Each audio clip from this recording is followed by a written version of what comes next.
Disa politikan duan që të përfitojnë nga protestat e tragjedisë, tha kryeministri Hristijan Mickovski. Ai thotë se protestat e qytetarëve janë mjet demokratik për të shprehur revoltën e tyre, por zotohet që nuk do të lejoj subjekte dhe individ të caktuar të marrin pikë politike nga viktimat dhe të lënduarit në Koçan. Mickovski tha se në këto 9 muaj kanë asgjësuar shumë grupe kriminale dhe tani radhën e kanë korrupsionin e organet shtetërore, pasi sipas tij në vitet e kaluara vendi vetëm është vjedhur. Apsolutno ги разбирам сите оние кои што одлучиле својот легитимен гнев да го изразат преку демократска алатка, тоа се протести. Но не можем никако да ги оправдам оние политички глодари и лешинари кои што не сакаат силна влада од ВМРО, бидејќи е браник и последниот столб да не дозволи уништување на Македонија како држава.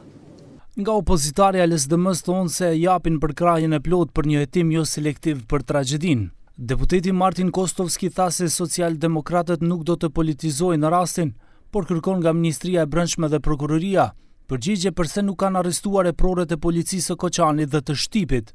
Дали е точно дека ниеден од командирите, инспекторите и раководството на БЈБ и МВР во ОВР Кочани и СВР Штип, кои мора да знаеле што се случува, не се во притвор?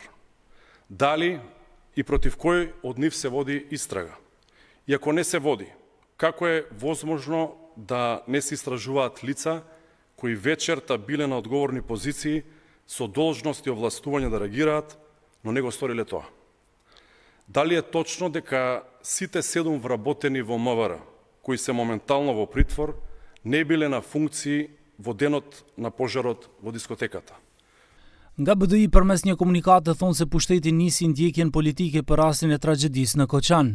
Integristët thonë se u ndërtua një narrativ sipas të cilës licencat e dhëna vite më parë e kanë fajin dhe u bën bazë për arrestimin e një ish-ministri me pranga, kamera dhe ballina gazetash. Nga BDI thonë se objekti ishte mbyllur nga drejtoria e të ardhurave publike disa muaj më parë dhe shumë shpejt ishte rihapur në mënyrë të paligjshme.